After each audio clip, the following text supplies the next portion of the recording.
नमस्कार, आपके साथ मैं हूं मेघा कौशिक और आप देख रहे हैं जवाब तो देना पड़ेगा। 2 हफ्ते से ज्यादा का वक्त हड़ताल कर रहे धरती के भगवान आखिरकार मान गए। सरकार के साथ हुई वार्ता में 8 बिंदुओं पर डॉक्टर्स ने अपनी सहमति जता दी। 10 घंटे सरकार और डॉक्टर्स के बीच चली 2 चरणों की वार्ता के बाद आखिरकार ये गतिरोध टूट गया। डॉक्टर्स की सारी शर्तें मान ली गई और इसके बाद 8 बिंदुओं पर सहमति बन गई। अब कल निजी अस्पतालों में परेशान हो रहे मरीजों को इलाज मिल सकेगा और इसके साथ ही राजस्थान राइट टू हेल्थ लागू करने वाला देश का पहला राज्य बन जाएगा।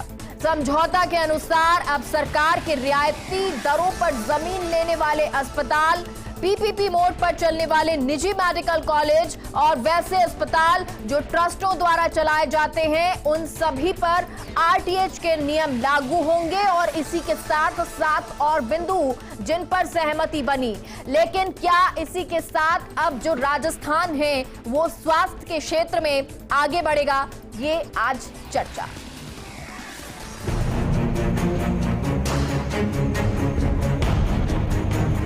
से ही सरकार सकारात्मक दिशा में चल रही थी।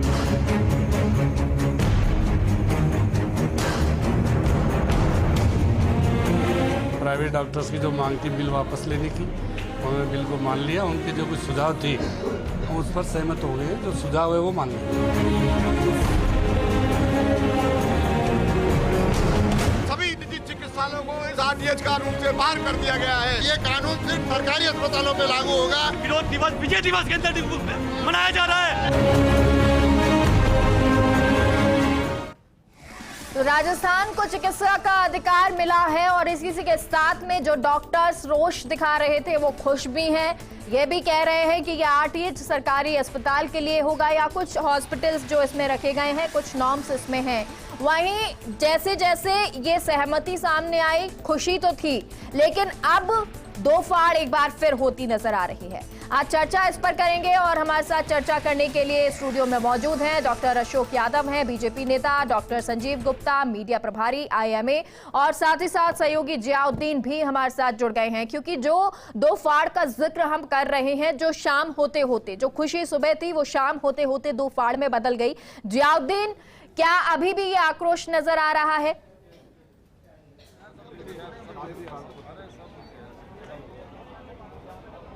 देखिएगा, जनरल बोर्ड की मीटिंग थी, मीटिंग हंगामेदार रही। डॉक्टर दोफाड़ हो गए। जो समझौता करने गए थे, जो समझौता करके आए, जो अपना जो समझौते के बिंदु यहाँ पे सुना रहे थे, उनको खरी खोटी भी सुनाई गई, तस्वीरें सामने भी आई।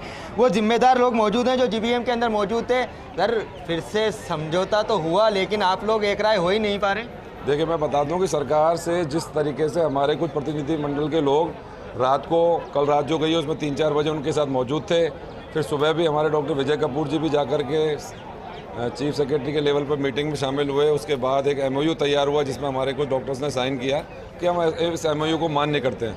लेकिन सबसे बड़ा सवाल है कि वो जो 10 लोगों के अलावा जो भी पूरा ग्रुप है, उसमें से 95% लोग जो है जिस एमओयू की वो बात कर रहे हैं उससे सहमति नहीं है। अब सवाल यह है कि जब प्रतिनिधि मंडल के ऊपर की बातों के ऊपर जब सहमति नहीं है 95% लोगों की, तो सबसे बड़ा सवाल खड़ा हो जाता है कि क्या हड़ताल खत्म या चालू। सबसे सरकार के लिए सबसे बड़ा सवाल यही है। तो अभी भी मैं आपको ये कहना चाहूँगा कि अभी गतिरोध बना हुआ है सरकार के सामने। अभी हम भी ये पक्ष नहीं रख सकते कि वह हड़ताल जारी है या खुल गई है, लेकिन देर रात होते होते या कल सुबह तक पिक्चर क्लियर होगी। अभी हम अपनी जनरल बॉडी एक मीटिंग वापस रखेंगे और आपने भी सर समझाइश की काफ़ी कोशिश की थी, क्योंकि कहा था कि एक बार जबान दे आए, मतलब ये कहा था कि जिम्मेदार थे वो जाके समझौता कर आए तो उसको मान ली जाए। तो क्यों आखिर नहीं मान रहे और कौन कौन से अस्पताल हैं जो अब खुलकर विरोध में आए हैं? देखिए, इसमें कुछ क्लॉज हैं एक्चुअली जिनकी वजह से हमारे कुछ साथी जो हॉस्पिटल्स हैं उनके ऊपर कुछ प्रॉब्लम्स आ सकती हैं आरटीएच बिल को लेकर के या इम्प्लीमेंटेशन को लेकर। तो खास तौर से विरोध उनका ही है। दूसरे कुछ क्लॉजेज ऐसे भी हैं कि जो बिल्कुल परफेक्ट होने चाहिए, पर सरकार की बातों को आप 100% परफेक्ट कभी भी नहीं मान सकते, क्योंकि नियम कानून नए बना करके और सिस्टम में किसी का भी गला घोटने के नए नए नियम बनते रहते हैं। तो इसलिए कोई डॉक्टर्स जो है वो कोई बहुत एकजुट नहीं है इस मामले पर कि भाई हम अपना काम जो बहिष्कार कर रहे थे उसको तोड़ देंगे। हो सकता है आगे आने वाले दिनों में इस तरह की भी रणनीति बने कि आरटीएच बिल का हम वापस से विरोध करना शुरू कर दें और जिस भी लेवल पर, चाहे राज्यपाल के लेवल पे हो, चाहे सरकार के लेवल पे हो या ऊपर कानूनी रूप से भी हो। फिलहाल आपकी एकता तो रही नहीं, अब आप 2 फाड़ भी हो चुके, धीरे धीरे अब आपका जो आंदोलन था कमज़ोर भी हो चुका है। कोई बात नहीं, आंदोलन तो पहले भी 2 फाड़ 3 फाड़ बहुत कुछ हुआ था, पहले भी ऐसी कोई बड़ी बात नहीं है। आज से 20 दिन पहले भी आंदोलन को 2 फाड़ और 3 फाड़ की बातें चल रही थी, उससे कोई बहुत फ़र्क नहीं पड़ता। पब्लिक सेंटीमेंट्स जहाँ होते हैं उस तरफ आंदोलन चलता है। अगर हमारे पब्लिक के सेंटीमेंट्स रात में ये कहते हैं कि नहीं ठीक है, हमने सरकार के साथ जो MOU किया है हमें वो मान्य नहीं है, तो आपको कल ही वापस आंदोलन देखने को मिलेगा। फिलहाल एक छोटा सा सवाल, क्या आंदोलन जारी है अभी भी या ख़त्म हो चुका? क्योंकि इस संशय को दूर कर दीजिए, क्योंकि आप जिम्मेदार हैं।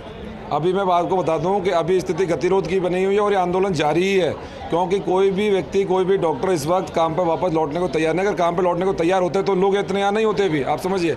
लोग अपना हॉस्पिटल ज्वाइन कर लेते, अटेंड कर लेते। तो अभी भी हड़ताल जारी है। देर रात तक पिक्चर क्लियर होगी कि इसको कल की तारीख में हड़ताल के रूप में रखा जाए या काम पर वापस लौटा जाए। मेघा, देखिएगा साफ तौर के ऊपर ये वो जिम्मेदार थे जो दोबारा लौटेंगे, क्योंकि अभी जो स्थिति बनी हुई है बड़ी संशय की बनी हुई है। हमारे गेस्ट जुड़ गए हैं। संजीव जी, आपका रुख करते हैं। वैसे तो मैं आपको पहले बधाई देने वाली थी, क्योंकि जिस तरह से ये समझौता पत्र जिस पर हस्ताक्षर हुए, खुशियां भी नजर आई, आप भी ढोल बजाते नजर आए थे, खुश होते नजर आए थे, लेकिन ये तस्वीरें तो कुछ और ही कह रही हैं। अब मेघा जी, सबसे बड़ी बात है कि मैं आपके चैनल के माध्यम से राज्य की 8 करोड़ जनता से क्षमा प्रार्थी हूं कि 18 दिनों तक उन्होंने हमारी हड़ताल के दौरान असहनीय पीड़ा सही है जी। दूसरा, मैं फर्स्ट इंडिया का प्रमुखता से आभार प्रकट करना चाहता हूं कि उसने जो हमारे चिकित्सक आंदोलन का, जो हमारी भावनाएं, जो हमारी पीड़ा है, उसको राज्य सरकार ही नहीं, राज्य की जनता ही नहीं बल्कि देश की जनता तक पहुंचाया। मैं फर्स्ट इंडिया का बहुत आभारी हूं। और तीसरा, जो बहुत ही स्पष्ट रूप से कहता हूं कि ये आंदोलन जो था, कोई चिकित्सक नेताओं का आंदोलन नहीं था। घर घर से चिकित्सक और चिकित्सक कर्मी भगत सिंह बन के सड़क पर उतर गया था। देखिए, आपने देखा है, जहां तक मैं समझता हूं कि चिकित्सकों, पैरामेडिकल स्टाफ, नर्सिंग स्टाफ और उनके परिजन पूरे सड़क पर थे, यहां तक कि बच्चे उनके सड़क पर थे। तो मैं उनको सलाम करता हूं फर्स्ट इंडिया के माध्यम से कि उन्होंने जो जज्बा दिखाया, जो त्याग, तपस्या, बलिदान किया, आज वो उनकी जीत है, चिकित्सक नेताओं की जीत नहीं है, वो जनता की जीत है। और इस लोकतंत्र में जो राजा पैदा होता है वो रानी के पेट से नहीं बल्कि मतपेटी से होता है। तो मैं राज्य के मुख्यमंत्री श्री अशोक जी गहलोत, जो संवेदनशील हैं, उन्होंने हमारी पीड़ा को, बात सही है कि उन्होंने थोड़ा लेट समझा। मैं बार बार आपके चैनल के माध्यम से कहता रहा कि चिकित्सकों ने कभी भी ऐसा नहीं सोचा कि वो सड़क पर आएं, लेकिन राज्य के आला अधिकारियों ने गुमराह करके हम चिकित्सकों को सड़क पर आने के लिए मजबूर किया। मैं हृदय से धन्यवाद करता हूं राज्य के संवेदनशील मुख्यमंत्री जी को कि उन्होंने गतिरोध को दूर किया। उनकी मंशा के अनुरूप आज ये राइट टू हेल्थ बिल जो लागू जिस भी रूप में हुआ है, इससे जनता को और चिकित्सकों को बहुत लाभ होगा। जी सर, ये मेरा सवाल ये था कि जो आप स्थिति देख रहे हैं अब 2 फाड़ वाली, आखिर वो बन क्यों रही है? बिल्कुल, मैंने आपके चैनल पर ही अभी देखा कि आप बता रहे हैं कि 2 फाड़ है। देखिए, आज राज्य भर से ही नहीं, पूरे हिंदुस्तान से लाखों की संख्या में चिकित्सक और चिकित्सक परिवारजन वहां आए थे। अब ये बात मान के चलना कि कोई भी कानून इस देश में आए, किसी भी फील्ड में आए, हम 100% लोगों का फायदा उससे नहीं कर सकते। मानते हैं इसमें कुछ चिकित्सकों को इसलिए रोष है क्योंकि स्पष्ट रूप से राज्य सरकार की मंशा है कि निजी चिकित्सक, निजी अस्पताल, जिसने कभी भी राज्य सरकार से या केंद्र सरकार से अपने अस्पताल के किसी भी पार्ट में 1 रुपए की जमीन नहीं ली, 1 रुपए का फंडिंग नहीं ली, यानी उसने पढ़ाई भी अपने बल पे की और अपना सेटअप भी अपने बल पे किया, अपने पैसे से किया। उनको चाहे 1 बेड का हो चाहे 1000 बेड का हो, पूरी तरह निजी अस्पतालों को और निजी चिकित्सकों को इस RTH बिल से मुक्त कर दिया। ये तो है एक खुशी की बात। अब बात आती है कुछ ऐसे अस्पतालों की, वो हमारे भाई हैं, उनकी पीड़ा अपनी जगह है, लेकिन उन्होंने करोड़ों रुपए की जमीन 1 रुपए टोकन पर, आप देखिए, उन्होंने अरबों रुपए की जमीन 50% पर, 40% पर, यानी रिजर्व प्राइस से भी कम पर ली है। सर, आंदोलन जारी समझे या खत्म समझे? देखिए, आंदोलन करने का मुझे कोई औचित्य नजर नहीं आ रहा है। किसी व्यक्ति विशेष को अगर परेशानी है किसी से भी, तो अपना प्रतिवेदन दे। सर, कोई 1 जना तो होगा या 2 जने होंगे, 10 जने होंगे, 20 जने होंगे जो नेतृत्व कर रहे होंगे या जो ये डिसीजन ले रहे हैं कि अगर ये बातचीत हो गई है और एक जिम्मेदारी बन गई है या सहमति हो चुकी है तो अब उसके बाद कुछ नहीं, अब आंदोलन खत्म होगा। देखिए, ये विरोध वाली स्थिति क्यों है? ये आंदोलन में जो समझौता हुआ, पूरी रात मुख्य सचिव मैडम से बात हुई और प्रिंसिपल सेक्रेटरी मेडिकल हेल्थ भी उसमें साथ थे। मैं आपको बता दूं कि सर्वसम्मति से फैसला हुआ है। सारी जो हमारी यूनियन है, चाहे वो इंडियन मेडिकल एसोसिएशन हो, जयपुर मेडिकल एसोसिएशन हो, private hospital nursing home society हो, एमपीएस हो, पीएचएनएस हो, सभी के नेताओं ने वहां बैठकर उस समझौते पर हस्ताक्षर किए हैं। इसलिए अब कोई व्यक्ति एक दूसरे पर यह आरोप नहीं लगा सकता कि ये सर्वसम्मति से फैसला नहीं हुआ है। और जब सर्वसम्मति से समझौता हुआ है, फैसला हुआ है, तो फिर ये आंदोलन मेरे ख्याल में अपने आप ही स्वतः ही, किसी ने किसी को जूस नहीं पिलाया, किसी नेता को। आप देखिए जनता सड़क पर थी और जनता में आज आपने दिखाया लाइव से ढोल लगाड़े बज रहे थे और खुशी का माहौल था। नेताओं के हाथ में ये आंदोलन न पहले था और न आज था। आरसी चौधरी जी, बड़ी मुश्किलें हुई, लेकिन सरकार जो चाहती थी कि ये जो कहा जा रहा था कि आरटीएच तो लागू होगा, लेकिन बातचीत के लिए रेडी है, बातचीत हो गई। मेरा ये जो हमने आरटीएच के लिए जो वादा है वो 2018 के अंदर जब जनता की बीच में, जनता की अदालत में हमने घोषणा पत्र पेश किया था, उस घोषणा पत्र के पेज नंबर 12 पे पॉइंट नंबर 1 पे हमने इस राजस्थान की जनता से ये वादा किया था कि अगर राज्य के अंदर कांग्रेस की सरकार बनती है तो लोगों को ये स्वास्थ्य का अधिकार देगी। ये प्रतिबद्धता है एक पार्टी की जो जनता की अदालत में फैसला करती है उसको देना।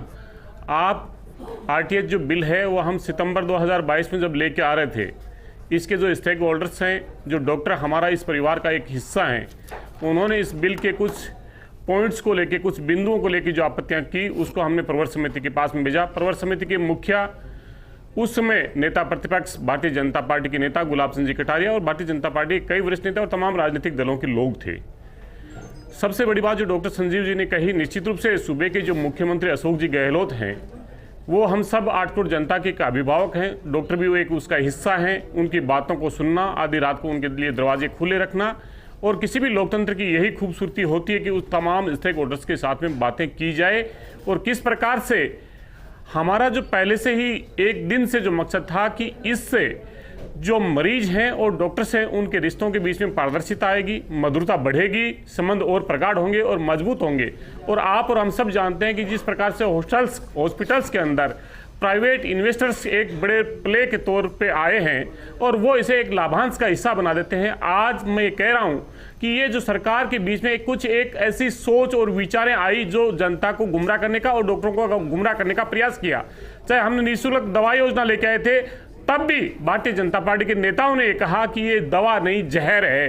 आज राजस्थान की 8 करोड़ जनता के लिए वो क्या है ये आप और हम सब जानते हैं। इसलिए कुछ जो सोच है, जो कुछ विचार है, उन्हें लगता है कि इससे राजनीतिक फायदा होगा। कांग्रेस की सरकार, कांग्रेस की पार्टी और मुख्यमंत्री, इसलिए नहीं बोला क्योंकि जिया अभी जब बात कर रहे थे तो उन्होंने कहा जारी है। संजीव जी ने भी हालांकि सुबह जीत की खुशी, जो आंदोलन खत्म हो रही है उसकी खुशी मन रही थी, लेकिन अभी कुछ स्थिति क्लियर नहीं की। आपसे ये जानना चाहती हूँ, ये जीत का श्रेय किसे देंगे, किसकी जीत? देखिए, मैं कहना चाहूंगा कि हम श्रेय नहीं, राजस्थान के 8 करोड़ जनता की जीत है। ये डॉक्टर्स और इस जनता के बीच के विश्वास की जीत है। ये सरकार के जो एक अभिभावक की भूमिका है, ये जो निर्वहन करने का और विश्वास डेवलप करना है, ये उन सब की जीत है। कांग्रेस पार्टी और ये जीत के श्रेय में राजस्थान की 8 करोड़ जनता और 50,000 डॉक्टर्स के हम हितों का टकराव पैदा नहीं करना चाहते। हम ये चाहते हैं कि राजस्थान के 8 करोड़ जनता और डॉक्टर्स के बीच में किस प्रकार से एक महत्वपूर्ण संवाद कायम हो, किस प्रकार से पारदर्शिता कायम हो, किस प्रकार से जो घटनाएं होती है वो घटनाएं ना हो। हुआ है वो जनता के हित में हुआ है। मेघा जी, आप खुद ही सुन रहे हो, टीवी के माध्यम से देख रहे हो, और हमारे साथी भी ये कह रहे हैं कि भाजपा के नेताओं ने गुमराह कर दिया। सबसे पहले तो ये खुद ही कह रहे हैं कि ये बिल जो आया ये सितंबर में आया, सितंबर से लेकर आज 7 महीने हो गए। 7 महीने में भी राड वहीं की वहीं खड़ी रह गई। क्या हुआ? आधे डॉक्टर्स कह रहे हैं कि अभी हम कल ही आंदोलन फिर कर देंगे, आधे लोग कह रहे हैं। सुनिए संजीव जी, बीच में बोलना पड़ रहा है। देखिए 2 लाख 100-150 मेरे पास उंगलियों में लिस्ट है उनकी। मैं आपको उंगलियों में जी देखिए 7 महीने लगा दिए ये इनकी राड खत्म करने में। आप अशोक जी मेरे एक सेकंड गतिविरोध जारी है। संजीव जी सुन लीजिए, पहले सुनने की क्षमता डेवलप करिए। नहीं सुनेंगे, हम गलत बात नहीं सुनेंगे। हम 20 दिन से डॉक्टर्स को रोड के ऊपर बिठा दीजिएगा। उस 20 दिन के रोड पर बैठने से न जाने कितने लोगों का नुकसान हुआ है, कितने लोगों की जानें गई है, क्या ये कांग्रेस सरकार उसके लिए जिम्मेदारी लेती है कि जो जाने गई है उनकी गलती से गई है, उनकी देरी से गई है, उनकी छोटी सोच की वजह से गई है? अगर इनको ये चेंजेज करने थे, ये चेंजेज पहले दिन से प्रवर समिति के पास थे, तो तब अशोक गहलोत जी कहाँ गए थे? आपके पास आऊंगी, पहले जवाब आरसी चौधरी से जवाब लेंगे उसके बाद। क्या है राजस्थान के हेल्थ मिनिस्टर को शायद ये मालूम ही नहीं है कि आरटीएच क्या है, जो उन्होंने इतना लंबा टाइम लगा दिया। आरसी चौधरी जी जवाब दीजिए। 8 करोड़ जनता अशोक गहलोत जी से हिसाब मांगेगी कि उनके घर में जो मौत हो गई, आज जो उनके घरों के अंदर ये बीमारियों ने गहन रूप ले लिया और विकराल रूप लेके आज उनको मौत के दरवाजे पर लेके चली गई, इसकी जिम्मेदारी अभी आने वाले दिनों में देखिए, ये तो फर्स्ट इंडिया पर हम ही चलाते थे जब चिकित्सा मंत्री ये कहते थे कि बातचीत के लिए हम तैयार हैं, हम तैयार है बातचीत के लिए, ये कहते थे चिकित्सा मंत्री। मुख्यमंत्री ने अपील की थी। एक सेकंड सर, आरसी चौधरी जी पहले आप जवाब दीजिए अशोक जी का, फिर आपके पास आएंगे संजीव। मेघा जी, मैं कहना चाहूंगा कि अशोक जी पहले ये तय कर लें कि वो एक डॉक्टर का प्रतिनिधित्व कर रहे हैं, भारतीय जनता पार्टी के नेता का कर रहे हैं। सुन लीजिए, आप सुन लीजिए, मैंने पूरा अवसर दिया, पूरा अवसर दिया मैंने। आप व्यवधान मत डालिए, आप व्यवधान मत डालिए, आप व्यवधान मत डालिए, अब आप व्यवधान मत डालिए, कितनी मौतें, अब आप व्यवधान मत डालिए, दे सकते हो कि इस 20 दिन के अंदर मत डालिए, एक छोटी सी, अब आप व्यवधान मत डालिए। आपकी बात को सुना है, राजस्थान के लोग जानते हैं, राजस्थान की 8 करोड़ जनता जानती है कि भारतीय जनता पार्टी का क्या इसके अंदर चाल और चरित्र रहा है। ठीक है अशोक जी, ठीक है अशोक जी, अशोक जी एक बार सुन लीजिए, एक बार सुन लीजिए, आपका ही जवाब दे रहे हैं वो। मैं कहना चाहूंगा कि जो भारतीय जनता पार्टी के नेता है, कभी अपने आप को डॉक्टर कहते हैं और कभी ये पर्सन पूछते हैं, ये भूल जाते हैं कि जिस प्रवर समिति की जो बात है, उस प्रवर समिति का प्रतिनिधित्व करने वाले भारतीय जनता पार्टी के नेता थे। सदन में जब बहस की, आप ये बीच में बार-बार व्यवधान डाल रहे हैं, आप उस जनता के हत्यारे हैं। भारतीय जनता पार्टी उस जनता की गुनहगार है जिन्हें 20 दिन अमानवीय यात्राएं झेलनी पड़ी। ये आपका चरित्र था। जब निःशुल्क दवाएं होता थी, तभी भी आपने जनता को गुमराह करने का काम किया, क्योंकि आप निजी प्लेयर्स के हाथों में खेलते हैं। जो आप यहाँ पे जो पूंजीवादी लोग हैं, उनके हाथों में लेकिन उससे पहले एक सेकंड संजीव जी, एक सेकंड सर, आरसी चौधरी जी आपसे भी सवाल है। अगर आरसी चौधरी जी, एक सेकंड सर, आप दोनों से सवाल है, पहले संजीव जी पूछ लीजिए, फिर मैं सवाल करूंगी। जी बोलिए। अशोक यादव जी बीजेपी के हैं, मैंने कई बार यहाँ मंच पे बीजेपी के जितने भी प्रवक्ता आए यहाँ पर, उनसे एक ही सवाल किया था, क्योंकि मैंने पहले तो ये कहा था कि इस राज्य की स्वास्थ्य हो या देश का स्वास्थ्य हो, इसमें हम कांग्रेस बीजेपी नहीं करेंगे, क्योंकि चिकित्सकों और मरीजों का सवाल है। दूसरा मेरा सवाल जो इनसे है, इन्होंने भी एक बात कही है कि 50% चिकित्सक आज आंदोलन में हैं। मैं इनसे एक बात पूछ रहा हूं, फर्स्ट इंडिया के माध्यम से ये जवाब अभी देंगे, क्या उन 50% चिकित्सकों के लिए जब इनकी सत्ता आ जाएगी बीजेपी की, क्या ये उनको भी इस बिल से बाहर करेंगे? ठीक है सर, ये इसका जवाब दीजिएगा, लेकिन इसका साथ में दीजिए, अगर आपको लगता है कि ये बहुत देरी हुई, आप क्यों नहीं डॉक्टर्स के साथ गए? नहीं, डॉक्टर्स के हम डॉक्टर्स की बात नहीं कर रहे, हम पहले दिन से ये कह रहे हैं कि जो भी आरटीएच बिल ला रहे हो, इसकी जो कमियां हैं इनको सुधारी जाए, इनको लागू की जाए। तो कमियों को सुधार के, आज जो देरी हुई है, मैं फिर आपके माध्यम से कहना चाहता हूं कि देरी हुई है, इस देरी मेरी बात का जवाब नहीं है, इसका जवाब देना पड़ेगा सबसे पहले। जो बीमारियों की वजह से इस जनमानस की हानि का जवाब देना पड़ेगा। इस बात का जवाब आरसी चौधरी दीजिएंगे, लेकिन पहले संजीव जी की बात का जवाब। आपने कहा आप संजीव जी की बात का जवाब दीजिए। जी हम आपको जवाब दे रहे हैं, आज तक अशोक गहलोत सरकार ने जो बीजेपी सत्ता में आएगी 5 लाख तक का इलाज किया, वो आयुष्मान योजना योजना के आप पहले जो भी काम करते हैं सिर्फ भारतीय जनता पार्टी करती है, दूसरी जनता पार्टी कोई भी सरकार काम सिर्फ भारतीय जनता पार्टी की नीति भी है और नियत भी है। एक सिंपल सा सवाल पूछा है, एक सिंपल सा सवाल पूछा है कि आप आगे करेंगे क्या इस पर काम? हम इसके ऊपर जरूर काम करेंगे आगे, और जो जनता के हित की बात होगी हम वही काम करेंगे। अब आरसी चौधरी जी वो कह रहे हैं कि पहले इस पर कार्य क्यों नहीं किया गया, बताइए। मेघा, मैं कहना चाहूंगा कि भारतीय जनता पार्टी के नेता और एक डॉक्टर हैं, ऐसे ही डॉक्टर उस आंदोलन के बीच में पहुंचे हुए हैं जो भारतीय जनता पार्टी की विचार को लेकर उसके बीच में है। ये पूंजीपति लोगों के हाथ में खेल रहे हैं, ये पूंजीपति लोगों की आवाज उस आंदोलन के माध्यम से मुखर करना चाहते हैं। इन्हें राजस्थान के 8 करोड़ जनता से कोई वास्ता नहीं।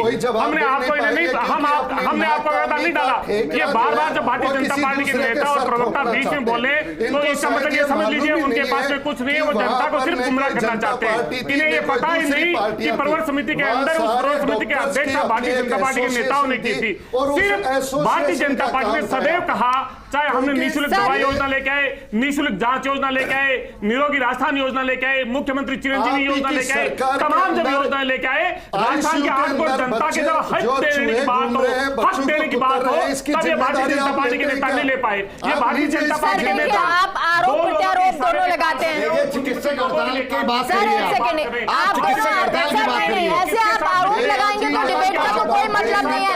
आप सिर पकड़ रहे हैं, आप पैर पकड़ रहे हैं, बात का जवाब का ही नहीं। जी हाँ, क्योंकि यहाँ पर संजीव जी, डॉक्टर संजीव ने कहा कि 50% डॉक्टर्स जो है वो नहीं है हड़ताल पर या इस विरोध में। 95% वो जो डॉक्टर थे आपके साथ मौजूद, वो कह रहे थे 95% हमारे साथ है। कौन है वो बताता हूं मैं डॉक्टर, एक second sir, doctor Sanjeev ji कह रहे हैं कि 50% भी नहीं है। संजीव जी कितने % है बताइए? देखिए मेघा जी, इसमें वो चिकित्सक हैं या वो अस्पताल वाले हैं जिन्होंने करोड़ों अरबों रुपए की जमीन राज्य सरकार से 1 रुपए टोकन पे ठीक है। जिया, अब जरा ये बताइए कितने डॉक्टर्स वहां पर मौजूद हैं? 2 फाड़ की जो बात आ रही है, कितने लोग विरोध में हैं, कितने डॉक्टर्स?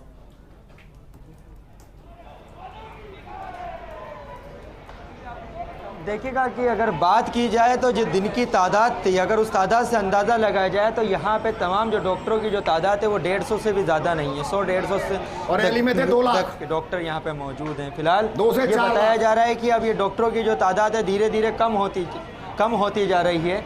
और साफ तौर के ऊपर उन लोगों का यही कहना है कि अब आंदोलन का क्या रहने वाला है, क्या नहीं रहने वाला, क्योंकि रणनीतिकार जो थे इस आंदोलन के जो अगुवा थे वो यहाँ से जा चुके हैं। किसी तरह का कोई नतीजा अब तक नहीं निकल के आ रहा सामने। तो ऐसे के अंदर सर एक बार सुन लीजिए, असमंजस तो है ही कि आंदोलन जारी रहेगा या नहीं रहेगा। फिलहाल अभी आंदोलन खत्म होने की घोषणा नहीं की गई। ठीक है। अब डॉक्टर संजीव जी, आप 150 की बात कर रहे थे, 100 की बात कर रहे थे, और लगभग उतने ही डॉक्टर्स हैं, कह रहे नेतृत्व जो कर रहे थे वो सभी लोग जा चुके हैं। क्या अब ये बात साफ हो जाती है कि अब आंदोलन नहीं होगा? कल से डॉक्टर जो पहले कहा गया कि सुबह से 8 बजे से अपने काम पर लौट आएंगे, क्या लौट जाएंगे? यहाँ आप फर्स्ट इंडिया से इस बात की पुष्टि करते हैं? बिल्कुल 100%। जब हमारे जितने भी नेता हैं, चाहे वो किसी भी यूनियन के हों, उन सबका सम्मिलित फैसला है कि राज्य की जनता, चिकित्सकों और सरकार सबका ध्यान में रखते हुए उन्होंने समझौता किया है। और उस समझौते की पालना में एक स्वतः ही अपने आप ये व्यवस्था बैठ चुकी है कि लोग काम पर लौट, कल की बात करो, मैं कह रहा हूं आज ही लौट चुके हैं। ठीक है। डॉक्टर अशोक यादव जी, क्योंकि बीजेपी इसको लेकर कह रही थी 50 बेड जो हैं उससे कम वालों को आरटीएच से बाहर रखो, और बहुत सारी ऐसी मांगे जो थी वो विधानसभा में भी रखी गई थी। ये कहा गया कि नियमों में डालेंगे, लेकिन अब समझौता बन गया है। तो अब तो आप ये माने कि हाँ, सरकार ने बात से बात बनाई है? मेघा जी, हमने कभी इनकार नहीं किया कि बात से बात बनाई है। हम ये कह रहे हैं कि इनको बात बनाने में इतनी देरी क्यों लगती है, इनको कोई बात समझने में इतना टाइम क्यों लगता है? जब जनमानस की हानि हो जाती है, जब लोग सड़कों पर उतर आते हैं, जिसको आप धरती का भगवान कह रहे हो, उन पर लाठीचार्ज के बाद ही इनको समझ आती है, पहले समझ नहीं आती क्या? ये बातें पहले दिन से वही मुद्दे थे, इनको पहले दिन मान लिया जाता। आज कम से कम राजस्थान की ये स्थिति नहीं होती, आज भ्रम की स्थिति नहीं होती। मैं इस बात के लिए कांग्रेस सरकार से पूछना चाहता हूं, क्या इसकी जिम्मेदारी लेते हो कि ये जो राड़ फैलाई है, इस राड़ की हम जिम्मेदारी लेते हैं? जो नुकसान हो गया उसकी जिम्मेदारी लेते हैं क्या? ठीक है, आप लागू किया, बढ़िया। आरसी चौधरी जी, मेरा भी एक सवाल है, क्योंकि अब जब ये आरटीएच लागू हो रहा है, जब जिन अस्पतालों पे ये लागू होगा, क्या उस पे मॉनिटरिंग भी की जाएगी कि जब आरटीएच लागू हो तो वो लोग मना ना करें किसी तरह से इलाज को लेकर? देखिए, मैं आपके प्रश्न का भी जवाब दूंगा, लेकिन भारतीय जनता पार्टी के नेता और डॉक्टर अशोक है, ये मैं कहना चाहूंगा कि इस देश के लोगों ने देखा है, ये भगवान की बात करें, इस देश का अन्नदाता जो इस भगवान का पेट भरता था, वो अन्नदाता आपकी सरकार थी। और दिल्ली में किस प्रकार से 3 काले कानून कॉर्पोरेट की जगह से ला दे, और 800 लोगों की हत्या हुई, आप स्वीकार कीजिए कि उनकी हत्या क्या है। और इस हत्या के दोषी भारतीय जनता पार्टी के नेता और आप जैसे डॉक्टर हैं, जो गणित पेशे में से जुड़े हुए हैं, जो गणित के कैसे काम करते हैं, जो पूंजीपति लोगों की गोद में रहते हैं, और जो चेहरा इसके पक्ष में नहीं जाते। हम ये कह रहे हैं कि आप जवाब दीजिए, जवाब देने बहुत शुक्रिया सर, बहुत बहुत शुक्रिया आप सभी का। उम्मीद यही करते हैं कि लोक हित में ये जो बिल लाकर मंशा सरकार ने जाहिर की है वो मंशा आगे तक जाएगी और जो लोग हैं उनको लगातार इलाज भी मिलेगा। फिलहाल के लिए कार्यक्रम में इतना ही। आप देखते रहिए फास्ट इंडिया न्यूज। नमस्कार।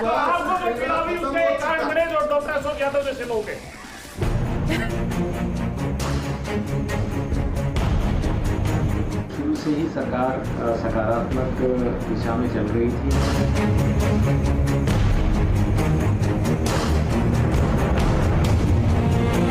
प्राइवेट डॉक्टर्स की जो मांग थी बिल वापस लेने की, उन्होंने बिल को मान लिया। उनके जो कुछ सुझाव थे हम उस पर सहमत हो गए। जो सुझाव है वो मान लिया।